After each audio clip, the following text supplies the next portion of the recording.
always be classy. 안녕하세요, 크래시TV의 크래시입니다. 오늘은 패션에 관심이 별로 없으신 분들이 보완을 하실 수 있도록 가장 흔히들 하시는 실수들을 모아서 말씀드리도록 하겠습니다. 이런 걸 갑자기 왜 만드냐면 클래시룸 네이버 카페에 데일리룩을 여러분들이 올려주시잖아요.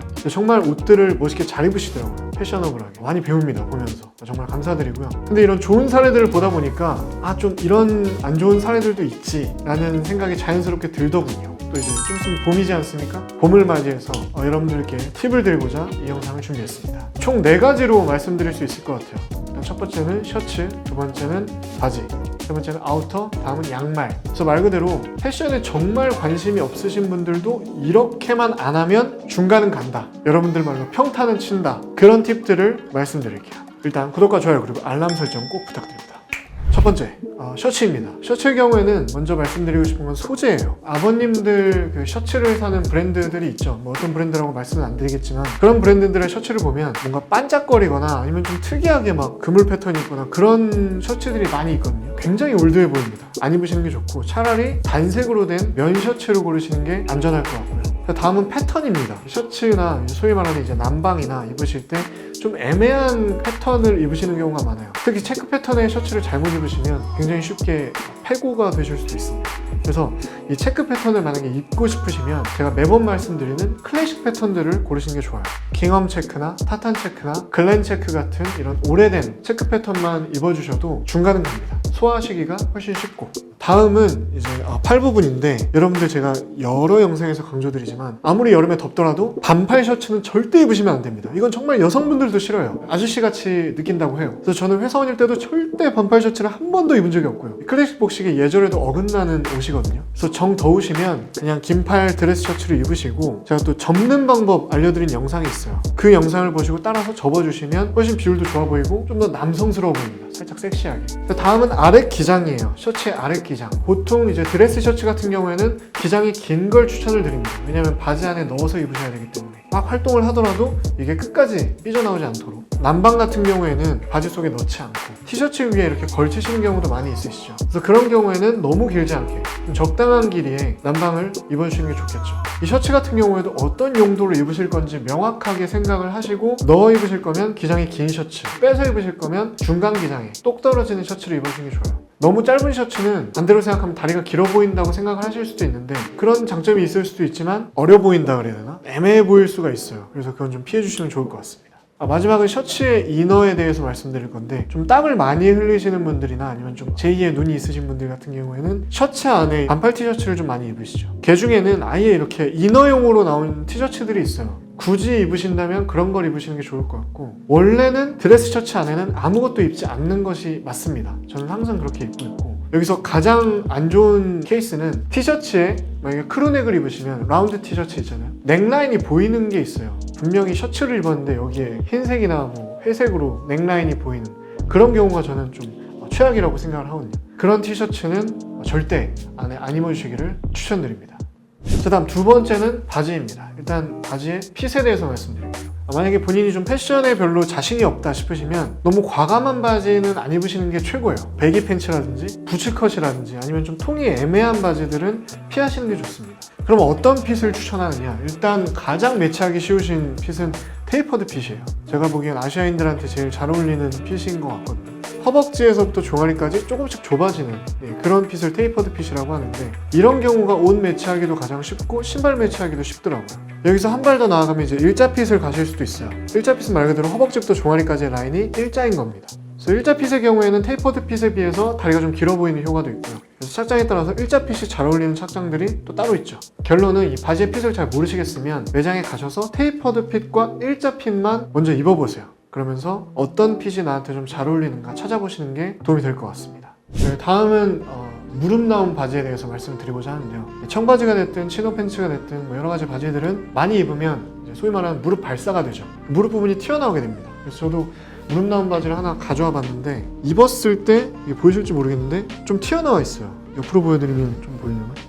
이게 어쩔 수 없습니다. 많이 입다 보면 이렇게 나올 수밖에 없어요. 그래서 이렇게 무릎이 나온 바지 같은 경우에는 세탁을 하면 아무래도 조금 다시 줄어드는 경향을 보이는데, 청바지 같은 경우에는 많이 빨면 안 되시잖아요, 그죠? 혹은 좀 긴급하게 무릎을 다시 집어넣어야 되는 상황이 있으시다. 그럼 제가 추천드리고 싶은 방법이 있습니다. 제가 고등학교 때부터 쓰던 방법인데, 일단 무릎 나온 바지의 무릎 부분에 물을 이렇게 뿌려주세요. 분무기로 칙칙칙칙칙 여기도 칙칙칙칙 뿌린 다음에 여기에 이제 바지 옷걸이를 걸고 걸어 놓는 거예요.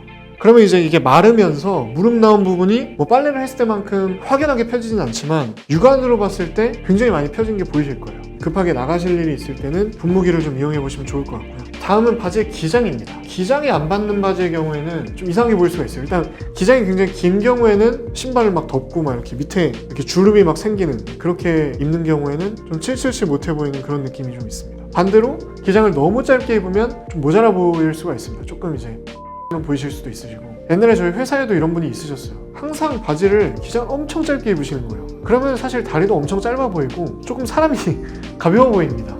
자, 그래서 제가 생각했을 때 가장 알맞은 기장을 좀 말씀드리면, 캐주얼로 입으실 바지에는 앵클 팬츠라고도 얘기를 하죠. 복숭아뼈가 있을 때 그 복숭아뼈 바로 위까지 딱 걸쳐지는 그런 기장이 좋은 것 같아요. 운동화나 아니면 이제 로퍼에도 매치했을 때 좀 예쁜 그런 핏이 나올 수 있는 것 같습니다. 반대로 이제 포멀하게 만약에 바지를 입고 싶으시다 그러면 이 구두를 신으셨을 때 구두 위에 딱 닿을랑 말랑하는 찰랑찰랑 거리는 길이가 좋아요. 그러면은 이 바지의 끝이 구두에 걸리지 않아서 이렇게 주름이 생기지 않습니다. 그래서 훨씬 더 스마트해 보일 수가 있어요. 자, 다음 바지를 입으실 때의 벨트에 대해서 말씀드리겠습니다. 벨트는 제가 생각했을 때 편의상 착용하시는 분들은 괜찮은데, 벨트를 패션 아이템으로 소화하는 건 좀 굉장히 어려운 편인 것 같아요. 벨트 같은 경우에는 좀 무난한 걸 고르시거나, 요즘에는 좀 안 하는 것도 괜찮죠. 제가 지난번 영상에서 소개해드린 몽블랑 벨트도 무난해서 추천을 드린 거였고, 구찌는 괜찮던데 이것도 정말 전체적인 매치가 좀 잘 돼야 예쁜 것 같고, 패션에 좀 자신이 없으시다면 저는 벨트는 무난한 것 혹은 안 하시는 걸 추천드립니다.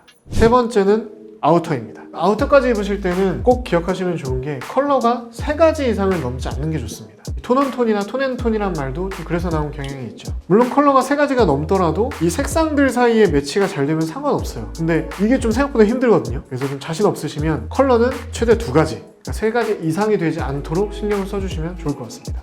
뭐 일맥상통하는 얘기일 수도 있는데, 패턴을 입으실 때도 마찬가지예요. 만약에 아우터가 패턴이 있는 아우터를 입으신다면 이 이너나 팬츠 같은 경우에는 패턴이 없는 솔리드로 그냥 입어주시는 게 좋고요. 만약에 전체적으로 다 패턴이 없다면 머플러에 패턴을 주시는 것도 좋고, 혹은 패턴 니트를 입었다면 아우터나 팬츠에는 솔리드로 가는 게 이제 좋을 것 같아요. 그래서 결론은 패턴이 있는 아이템의 경우에는 전체 코디에서 하나만 해주시는 게 가장 좋아요. 마지막으로 아우터에서 말씀드릴 건 소재인데요. 이 소재가 겨울 소재가 있고 여름 소재가 있죠. 저희 채널에서도 말씀드렸던 내용인데, 뭐 리넨이나 시어서커 같은 경우에는 대표적인 여름 소재란 말이죠. 그리고 코듀로이나 제가 지금 입고 있는 플란넬 같은 경우에는 대표적인 겨울 소재죠.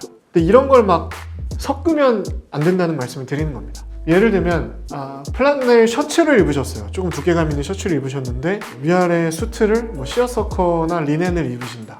그리고 굉장히 언밸런스한 거죠. 뭐 이것도 이제 하이패션에서는 이해가 될 수도 있는데, 근데 이제 보통 사람들 선에서 봤을 때는 특이한 케이스가 될 수 있을 것 같습니다. 그래서 이런 건 좀 피해 주시는 게 좋을 것 같아요. 자, 마지막 4번째는 양말입니다. 이 양말도 정말 좋은 패션 아이템이거든요. 패션에 관심이 많으신 분들은 이 양말로도 멋을 되게 잘 내실 수가 있는데, 근데 그렇지 않은 분들이 이제 새로운 시도를 하실 때 문제가 많이 생긴다는 말이죠. 그래서 양말을 좀 무난하게 갈 수 있는 방법을 좀 말씀드리자면, 일단 첫 번째, 바지 색깔 또는 신발 색깔에 맞춰서 신으시면 거의 실패가 없습니다. 예를 들면 지금 저도 로퍼를 신었죠. 갈색이기 때문에 갈색 헤링본 양말을 신어줬어요. 이렇게 되면 이제 별로 이제 위화감이 없죠, 그죠? 아니면 지금 같은 경우에도 네이비 양말을 신어도 위화감이 없어요. 특히나 슬랙스나 수트 같은 댄디한 룩을 입으실 때는 이렇게만 맞춰 신으시면 실패가 없습니다. 다음은 이제 스니커즈를 신으실 때인데, 이제 뭔가 운동화 같은 좀 캐주얼한 신발을 신으실 때는 저는 제일 좋은 건 페이크 삭스라고 생각을 해요. 그냥 안 보이는 게 전 제일 예쁘더라고요. 근데 겨울에는 페이크 삭스가 춥잖아요, 그죠? 네, 그래서 겨울에는 좀 애매하다 싶으시면 흰색 양말을 신으시면 좋을 것 같아요. 네, 이렇게 이런 느낌으로 흰색이나 아니면 검정색이 가장 무난할 것 같아요. 회색이 좀 어려운 것 같고, 물론 이제 회색도 예외가 있지만 패션에 관심이 없으시다면 시도 안 하시는 게 좋을 것 같습니다. 네, 지금까지 패션에 자신이 없는 분들이 실패 없이 적용할 수 있는 팁들을 말씀드렸는데요. 물론 이게 정설은 아니에요. 이 하이패션의 세계는 굉장히 심오하고, 트렌드 세터라든지 뭐 앞서 나가시는 분들은 뭐 이런 걸 다 무시하고 정말 멋지게 소화를 해주시죠. 근데 이걸 아무나 따라하면 굉장히 힘들다는 겁니다. 그럼 패션에 좀 자신이 없으신 분들에게 이 영상이 도움이 되길 바랍니다. 그래도 여러분, 패션은 자신감이에요. 자신감을 가지세요. 당신은 멋집니다. Always be classy.